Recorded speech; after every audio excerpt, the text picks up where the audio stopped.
Hey, Kyle's Wonderful here again with another wrestling review. This time it's NXT UK from July 28, 2022, and it was recorded on June 23rd from the BT Sports Studios in London, England. So we start with a really good video package here. It highlights the three big matches tonight. We've got three big matches to look forward to. I've been looking forward to this episode all week, ever since last week. They announced all three of these matches. So the NXT tag titles are on the line when Briggs and Jensen defend against Mark Andrews and Wild Boar. Blair Davenport faces Amale, and in the main event, it'll be Wolfgang challenging Ilja Dragunov for the NXT title. So this should be an epic edition of NXT UK. Not to mention Tyler Bate just returned last week and scared off Trent Seven, who thought Bate would never return. So after Trent Seven turned on his partner, attacking Bate. So well, I was hoping we'd get a little follow up on that. We get a couple seconds at least, maybe 10, 15 seconds, but it was pretty cool. So let's just get right into it. We got a lot to cover this week. Make sure you stick around. My feelings towards the main event are probably going to be contrarian to most people's feelings. So if you like a good alternate point of view, you're into the right place. But we start this week's NXT UK with the NXT UK tag titles on the line. Wild Boar comes out first, followed by Mark Andrews, and they're both getting pretty big cheers here. Then Josh Briggs and Brooks Jensen come out. They're cheering, but less definitely, but they're not booed either. And Fallon Henley will not be accompanying them tonight, so they're out here alone. And Jensen and Wild Boar will start the match. Jensen's about twice as tall as Wild Boar and just pushes Boar into the ropes right away. We get a clean break here, and then they lock up in the middle of the ring. Wild Boar works on the arm a little bit here and tags in Mark Andrews. Jensen's also twice as tall as Mark Andrews, so Mark then keeps control of the arm and tags in Wild Boar. They hit a double team here as they're focusing on the knee of Jensen now, trying to get the bigger man down to their size. So Wild Boar hits some strikes and kind of a dragon screw leg whip. Kind of looked botched as well. Maybe that's just his style. But anyway, they're now attacking the knee even more of Jensen. But Jensen's able to use his power and get close enough to the corner for a blind tag. Wild Boar didn't see it, and a huge double team shoulder tackle. He doesn't even see it till it's too late. Wild Boar gets absolutely crushed by the Briggs and Jensen double team here. Briggs is even bigger than his partner, so they're in trouble tonight. They got a big size disadvantage here. Wild Boar then gets hit with a double punch right after that to the face. The size difference in this match is proving a little too much already. So Mandrews now tags in, immediately gets caught by the big Briggs, and Mark uses agility to escape here, something he's going to have to do to have any chance. He's going to have to do that a lot to have any chance of winning the titles tonight. Mark then attacks the arm of Briggs, but somehow fights off being picked up a couple times by the much larger Briggs. But Briggs is just able to power in and tag in back into his corner and tag in Jensen. So then they hit another nasty double team right here. Briggs then picks up and throws Mark right into Jensen's arms for a nice power slam. That looked pretty good, and it rocked Mark. The big men made it look pretty easy here. So Jensen then hits a standing elbow drop, applies a headlock now. Mark gets to his feet, hits a jawbreaker to escape, but unfortunately for Mark, Jensen was in between him and Wild Boar, and he can't tag out. So Mark tries to charge in with a forearm, but Jensen just overpowers him and to his own corner to tag in Briggs. So Briggs then comes in. He works a chin lock. Mark starts to get free, so Briggs just wisely tags in Jensen before Mark can get free and tag out. Double team here now keeps Mark in their corner. Jensen hits a forearm to the back for a 2 count, then goes back for the chin lock. So the crowd barely even rallies for Andrews. I think they might want Briggs and Jensen to win. I'm not sure. This is the third chin lock and no rallying or cheers from the crowd for Mark to get out of it, which is weird. They're definitely supposed to be the team that they're cheering for here. So Briggs then tags in and they try another double team where Briggs throws up Mark over to Jensen, but this time in one of the best moves of the match, Mark counters this double team by hitting a stun dog millionaire on Jensen. That looked awesome. So Briggs threw him over there, and then he was able to hit it. And instead of like last time, they hit a snap power slam out of that, but this time it was a stun dog millionaire. That was great. Briggs then loses focus because he was like, "Oh my God, what just happened?" So Mark gets past him and is able to tag in Wild Boar now. So Mark was stuck in there for a long time. Wild Boar comes in, he knocks Jensen off the apron and then attacks Briggs with some quick strikes. Boar then hits a big lariat, but it doesn't knock down the much larger Briggs. Boar tries another lariat, and Briggs is a little bit dazed, but still standing. And then Boar tries for a third one, but this time Briggs just springs into action and counters with a nasty looking back elbow. That takes Boar down hard. So Boar's about 10 strikes combined. We're less powerful than one from the big Josh Briggs. But Boar is able to dodge a standing elbow drop right after that. Then Boar hits a seated senton for a 1 count. Now a regular senton for a 2 count. So Wild Boar gets a waist lock on, but that was a mistake. Briggs just easily gets over to his corner to tag in Jensen by overpowering the much smaller Boar. So that's been the story of this match. Anytime Briggs and Jensen are in trouble, they can easily get to their corner to tag out due to their massive size advantage. And they're being really smart in this match as well. So Boar tries a waist lock now on Jensen, but elbow strikes get Jensen free, and Mark tags in now. Jensen didn't see the tag, and Mark gets the free kick to the face here where Jensen didn't see it coming. Boar then gets a waist lock back on. Mark hits a drop kick, and Boar hits a German suplex with that drop kick's momentum. And Jensen got absolutely folded in half on that one. That was a great looking move. Jensen's in a little bit of trouble now. Mark tags Boar right back in, and Mark slides into the legs of Briggs, who was on the apron, knocking him off. Boar then hits a frog splash off the top rope on Jensen, and Jensen's just barely able to get out of this one. So now the crowd are cheering for Mark and Wild Boar. That tells me maybe they like Wild Boar a lot more than they like Mark Andrews. They must not like Mark Andrews for whatever reason, maybe because he's Welsh. I don't know. But Boar then hits a running shoulder into the corner on Jensen. Boar tries it a second time, but Jensen charges right out and hits a nasty lariat. JBL would be proud of that one. So Boar just absolutely got destroyed yet again. He got destroyed earlier as well. Jensen was hurt, so he tags in right away. He's risking that Boar can tag right out, but Briggs gets the Boar before he can tag out and hits a running big boot. Then again, Boar gets absolutely destroyed, but that attack actually sent Boar into his own corner. So Mandrews tags in. Mark tries a springboard move, but Briggs just catches him into a vertical suplex. Briggs makes a very big mistake here. If you've ever watched any Mandrews matches, you know that you don't want to put up a vertical delayed suplex, the delayed version. So here goes Briggs with the delayed version of the vertical suplex, and he must not have known or scouted his opponent very well, because of course Mark counters this into the Stun Dog Millionaire. Mark then uses the back of Briggs as a platform to jump off and drop kick Jensen off the apron right after that. Mark then goes for the top rope shooting star press, but misses, and now Jensen tags in. So that was a big chance there. The shooting star press missed, though. Briggs and Jensen now hit the high-low, the lariat chop block combo, and Wild Boar's way too far away and too hurt to break up the pin. The referee counts 1, 2, 3. The winners of this match by pinfall and still NXT UK Tag Team Champions are Josh Briggs and Brooks Jensen. That was a really good match. Well put together. Everyone hit their spots well. They told a really great story of a big team versus a small team. And in the end, Mark Andrews and Wild Boar never had a chance. They started with the right strategy after going after the knee of Jensen, but were never able to attack any limbs after that. And the size difference was too much to come back from. Unlike in a singles match where a small guy can try to drain the stamina of the much larger opponent, in a tag match, if the big guys can use quick tags, they can always have enough wind in their lungs, enough gas in the tank to overpower and tag out, which is exactly what we saw happen in this match. So who could take the NXT UK tag titles off of Briggs and Jensen? Maybe Gallus, maybe the Coffee Brothers, or maybe Diafamilia. They're going to need some bigger guys.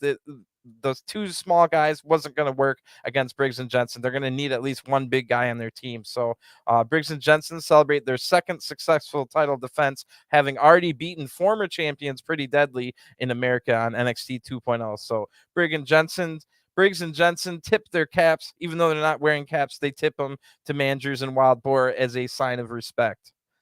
So pretty good match there. I like that a lot. That beginning was a great match. Then we see Ilja Dragunov warming up in the back. He's getting ready for tonight's main event.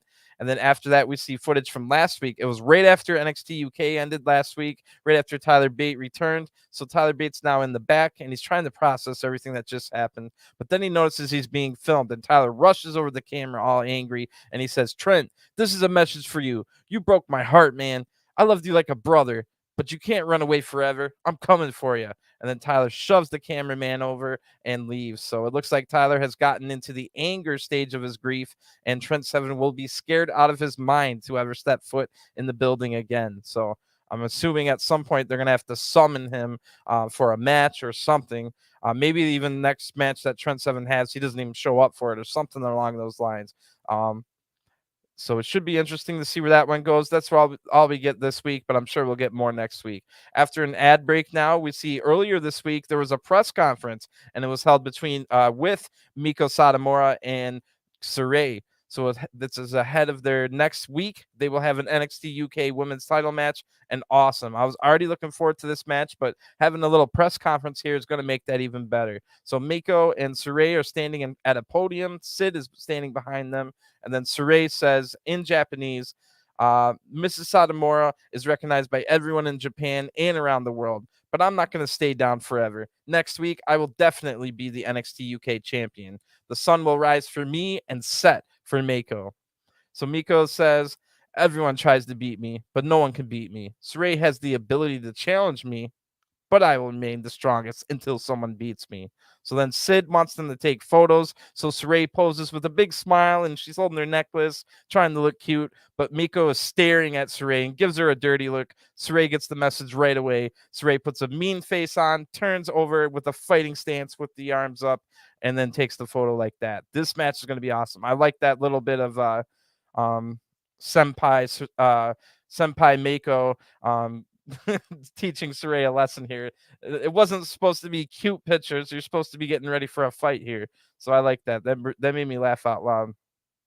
So it's time for our second match of the night. Amel comes out, and she's focus for this next big match. This is almost an unofficial number one contenders match for the NXT women's title.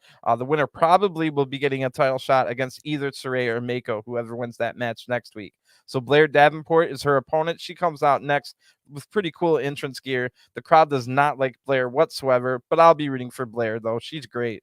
So Blair takes her time getting to the ring when the bell rings to start the match. Amel starts the match out strong and hits a bunch of hip tosses. Then Blair tries to fight back, but a drop kick, but Amel easily sidesteps out of that drop kick. So a great start here by Amel.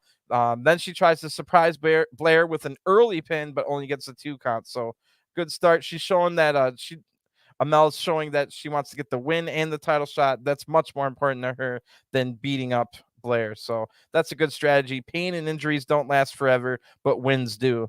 Blair then goes on the attack, but Amel counters a charging Blair with a nice back elbow. Then Amel follows that with a massive, one of the best moves of this match, massive pump kick to the face of Blair. Then a drop kick to a seated Blair right after that, gets a 2 count. Amel is looking sharp with all her moves, and she's staying calm, not freaking out whatsoever and getting angry like usual. So Blair evades a corner attack now and hits a kick to the face of Amel, then a scoop slam. Blair's now holding her jaw, probably from that pump kick earlier, and Amel's holding her face too, probably from the kick that just happened. So Blair pushes Amel out of the ring. Blair follows her outside and tries to throw Amel into the barricade, but Amel reverses it, and Blair hits into the barricade hard. Amel quickly follows with a pump kick, but Blair's able to avoid that and pulls Amel's hair and sending the back of her head hard on the mat outside the ring. So back in the ring now, Amel is able to kick out at 2, but Blair stays in charge. She keeps the pace slow here, starting to work on the arm of Amel. Amel gets caught in a $1 million dream submission, but is able to escape, but her arm is now really messed up. Amel goes back on the attack, though, and she quickens the pace here, hitting multiple running attacks. Blair turns it around and goes up to the top rope, but Amel evades her attack, and Blair lands on her feet, but tweaks her knee a little bit. So now Blair has a hurt knee and Amel has a hurt arm. Amel hits a running bulldog here for a 2 count right after the knee tweak. Great job by selling the arm in this match by Amel. She's holding it really nicely. So Blair then connects with a massive roundhouse kick to the head of Amel. This gets a 2 count. Amel then counters the next move with a nice looking German suplex. Blair lands hard on the back of her neck on that one. Amel sees her opening and then she hits a big boot for a 2 count. But Blair blocks a hope breaker attempt and rolls Amel up for a 2 count. Blair immediately follows that with a nasty looking knee strike to the face, and it looks like that knocks out Amel cold, but Blair catches her from falling, and Blair hits the Falcon Arrow for the 1-2-3. The winner of this match by pinfall, Blair Davenport. So great match here. I wish it was a little bit longer, but from what I saw, there's absolutely no complaints. Blair was always going to win this match on her way to the big title match, and I'm sure it'll be Blair versus Meiko, and maybe Blair wins the title against Meiko Satomura. So I doubt Sarray is going to win next week, but you definitely won't see me complain if she does. Really good match here between the two women. Amel stayed calm the entire time. She looked like a pro. She was hitting all her moves sharps. That pump kick was nasty. A lot of nasty moves from Blair as well. That knee at the end looked great. So definitely would like to see those two in a longer match again down the road. Now we see, since we saw Ilja warming up earlier, we see Wolfgang warming up now. He's in the Gallus locker room, and both Coffee brothers are there, and so is the Heritage Cup. So we go from that to one of the coolest sections of the entire show. Definitely go find this. I think it'll be on YouTube if you didn't see it. So we see Oliver Carter. He's in a white suit. He's at a dinner table that has a fancy like white what are those called, covers or the sheets, cloth, like the tablecloth. And then you can see I'm fancy. I never used a tablecloth in my life, but anyway, he puts his Oliver Carter's there in a white suit at a dinner table. He puts his feet on the table. He's pouring himself a drink, and then Oliver writes a note that says, hello, as you've been inviting me to join Die Familia, I thought I'd come over for a nice family dinner, so I decided to enjoy myself. I'm sure you'll be cool with that. As you all jumped me last time, our beef is still on. Oh, and I didn't say I would run through you. Oh, and I did say that I would run through you all. Rohan, you're next. Sincerely, the hottest superstar under the sun, Oliver Carter. So that's the end of the note. This was a great video. The cinematography was on point. It looked like a movie. It had movie music playing in the background. The note was read out loud, alternating from Oliver's voice in his head as he's writing it, and then you also hear alternating between that and Tailman's voice as he's reading out loud to Die Familia when they find it. Meanwhile, while we were listening to what was on the note, we see Oliver destroying the dinner table and all the fancy glasses and stuff that was on it, and then we also see Die Familia finding the mess and the note later. So this was awesome video. If you did not see this, it's probably on YouTube, and definitely go check it out. So when we come back from the ad break now, instead of going to the main event, we get an East End bookie segment. So this should be interesting. Shaw Samuels lost all of his money last week with the bet for the Heritage Cup match that Noam Dar lost. So they've lost the cup and all their money. Shaw didn't have any money to even pay off Johnny Saint's bet at the end of last week's episode. So now we see it's yesterday at the NXT UK Performance Center, and Shaw Samuels is outside and absolutely distraught. Some random guy comes up looking to cash in a bet, so Shaw has to give him his shoes because he's out of money. Now we see it's 10:30 a.m. and Shaw is sleeping in the inside of the building. I guess he trains real hard in the Performance Center, and then someone else wants to cash in their bet, so Shaw has to give him his jacket. 15 minutes later, we see Shaw in a stairwell, and someone else cashes in their bet. He gets Shaw's second jacket and his cap. So then 15 minutes after that, it's 11 a.m. Shaw walks outside, and then the voice behind the camera asks, how are you doing? And Shaw says, how am I doing? I lost all my money. No, I lost the cup. I've got nothing. And then another guy walks up, cashes in a bet, and Shaw has to give him his third and final jacket. And now this causes Shaw Samuels to have a breakdown. So he's yelling, and that segment ends. Then we hear the Chase U fight song from NXT 2.0, and we also see the Chase U logo on NXT 2.0. Andre Chase said that he took his students, Bodie Hayward and Thea Hale, to London for a field trip. And this time we only get to see pictures of them sightseeing, which we've also seen already on NXT 2.0. But next week we will see more. I don't know if they're going to be in a match. They didn't really say if it's going to be a match or a segment, but maybe a segment next week and a match the week after. But I'm definitely looking forward to it. I'm a big fan of the Chase U stable. So also next week, we'll see that Oliver Carter versus Rohan Raja match that was set up in that cool video. And of course, the main event will be NXT UK women's title match, Meiko Satomura defending against Sarray. I can't wait for that one. Two of my favorite women in the world, women wrestlers on the entire WWE roster. So it's time for the this week's main event for the NXT UK title, and Wolfgang comes out first. He's looking confident. Despite being on NXT UK's from the very beginning, this is Wolfgang's first ever NXT UK title shot. So he could potentially win it if he has the perfect match, but it's definitely going to be tough to beat the man that finally slayed Walter. So Ilja Dragunov comes out. He's wearing a fancy coat. He's at 340 days as NXT UK champion, almost exactly a year now. And I expect Ilja to win, but you definitely cannot count out Wolfgang. So they tie up at the start of this match, and Wolfgang definitely has the power advantage, but Ilja will definitely have the stamina advantage. So Wolfgang knows that coming into this match, and he knows that he's going to have to try and end it in the first 10 minutes or so before the stamina beast that is Ilja Dragunov goes on the attack. After 10 minutes, Wolfgang will be done. So if it gets past that, Wolfgang will probably be in trouble, and Ilja shows that he has the technical advantage right away with a nice headlock takedown. Ilja tries his shoulder tackle, but that was a mistake, and Wolfgang knocks him down with a big shoulder tackle of his own. So Ilja realized that that was a mistake, and he goes back to the grappling, hits another really nice headlock takedown. Then Ilja gets up close with some amateur skills, and then grabs the hips and legs, and Ilja powers up the massive Wolfgang up off the ground, but the weight of Wolfgang is too much, and Ilja crumples to the ground, holding his back, screaming in pain. Holy crap, what just happened? Did Ilja just tear a muscle in his back? What is going on here? So the referee goes to check on Ilja to see what happened, but the referee does not stop the match. So we can now see that Ilja is already bleeding on his elbow as well, and this match hasn't even gone very far. He's bleeding from the elbow and apparently just tore a muscle in his back. So Ilja gets to his feet, but one big strike from Wolfgang knocks him back down.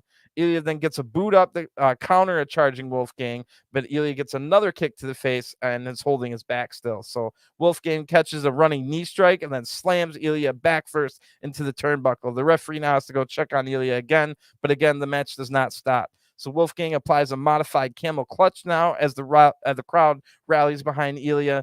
Ilja kicks his way out, but the shoulder tackle knocks Ilja right back down, and he's screaming and writhing in pain now. Wolfgang then puts his hands up on his head like this. He's kind of in sadness. He's like, what's going on? Do I really want to win this way? But then he does the smart game. Wolfgang goes back on the attack with a big running elbow drop.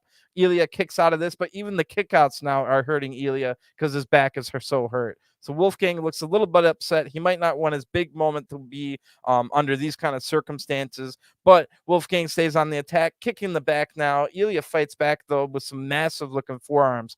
But then Ilja runs off the ropes and just crumples to the ground. The ropes even hurt his back too much. So once he gets up, Wolfgang just two-hand shoves Ilja back into the ropes, and now Ilja's down and in trouble. Wolfgang drops another elbow drop, and then again, the kick out of the pin is hurting Ilja. This match is completely falling apart as Ilja can't do anything.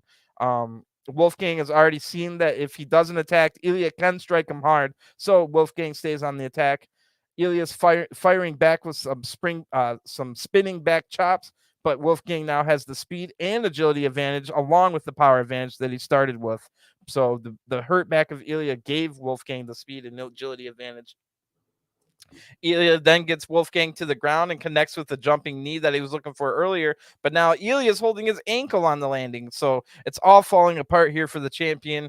Ilja gets to the middle rope and dives off to Wolfgang's knee first. Then Ilja tries to lift Wolfgang, but of course it doesn't work after all the selling he's been doing of his back. Why would he even think about lifting a man? So Ilja then trips Wolfgang and hits 12 to 6 elbow strikes, and then a running senton, and now Wolfgang's in trouble after all this. Ilja can't even make the pin after that senton because it hurt his back too much.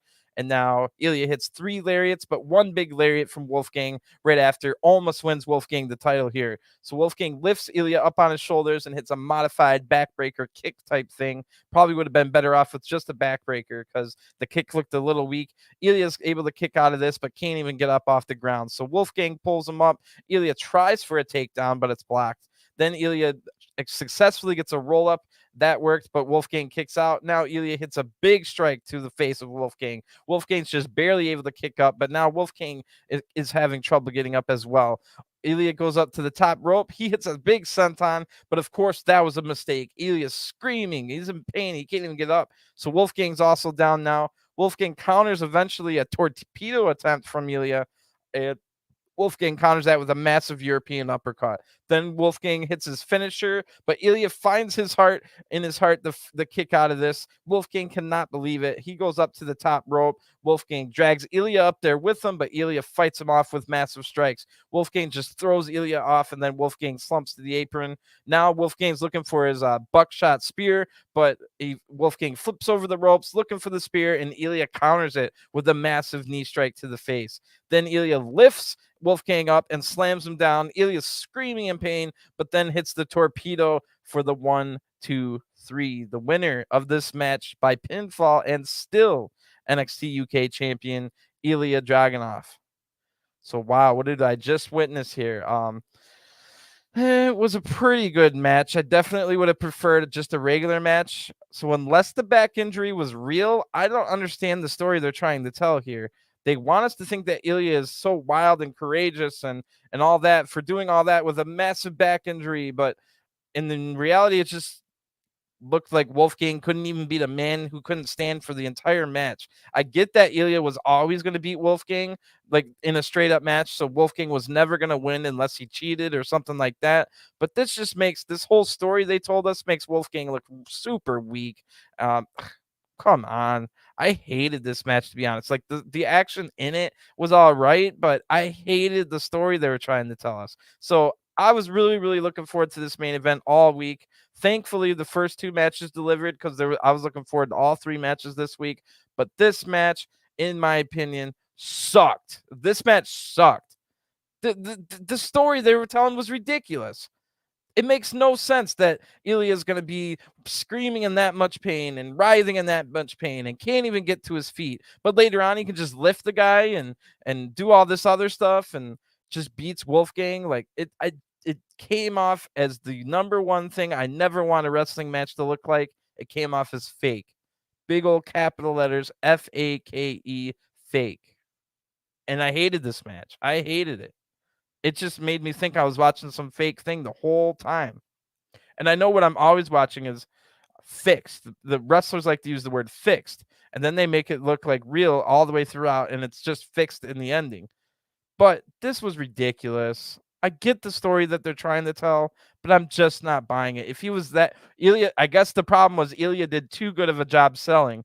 He really looked like he was in pain. He really looked like he was out there hurting. So like I said, unless unless it was just a real injury that they had to fight through, and but even that doesn't make sense because this is a recorded show, so they could always, stopped recording and done whatever they had to do if it was a real thing. So the fact that it wasn't real and then that Ilja sold it so well and he was selling it like, oh, this is pain, this is death, it just came off as super fake. Like I hated this main event.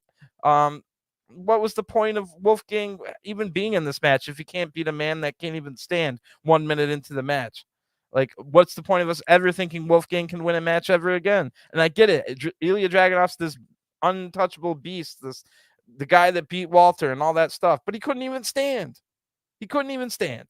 And he ends up winning with like slamming the guy down. When he couldn't even like run off the ropes hurt him. Kicking out of pins hurt him. But he's able to come back and win and slam the guy and all that stuff. And I'm not saying I wanted Wolfgang to win the title, but what I am saying is then don't tell the story. Just have a straight up match and have Wolfgang lose in a close one. Was that too much to ask? Why did they have to think of all this grandiose things? So they just convoluted it too much and it made it look fake, fake, fake. So anyway, I really liked everything else on the show. The main event was disappointing as hell, but next week's main event should be a banger. I'm looking forward to it. It's going to be Meiko Satomura versus Sarray for the NXT UK women's title, and that should be a banger. So we'll also get to see Chase U do something. It doesn't look like a match yet, but Chase U's always interesting when they do something. And then Oliver Carter versus Rohan Raja. That should be a good one. And then I feel like there was one more match, but maybe not. So anyway, I'm going to get going. That one pissed me off, though. I did not like the main event. I get the story they were trying to tell, but it just wasn't believable. Either that or it would have been believable, but Ilja did too good of a job selling. If that makes any sense. So I don't hate Ilja. I don't hate blah blah blah. I'm not gonna go tweet the guy. I'm just saying, as far as a match, as far as me, as I'm on here reviewing and telling you if matches are good, if I like the match, blah blah blah. Like, if you like the match, that's fine. Everything's at the eye of the beholder. For me personally, the number one thing I look for in a match is, um, did it draw me in and make me think that what I'm watching is sport, what I'm watching is believable. That's why I absolutely hate Orange Cassidy matches and stuff like that, where they do all the fake, they remind you it's fake with all this different fake things and fake that. But this match just came off as fake to me. So we'll see where it goes from there. I wonder if this is going to turn into a long-term injury or something like that. So we'll have to wait and see what's going to go on with the NXT UK title picture. But let's just switch over to the NXT women's title next week. And we've got a big title match, and probably the winner will have Blair Davenport waiting for them. So I'm going to get going. Thanks for tuning in, and I'll talk to you guys next time. Peace.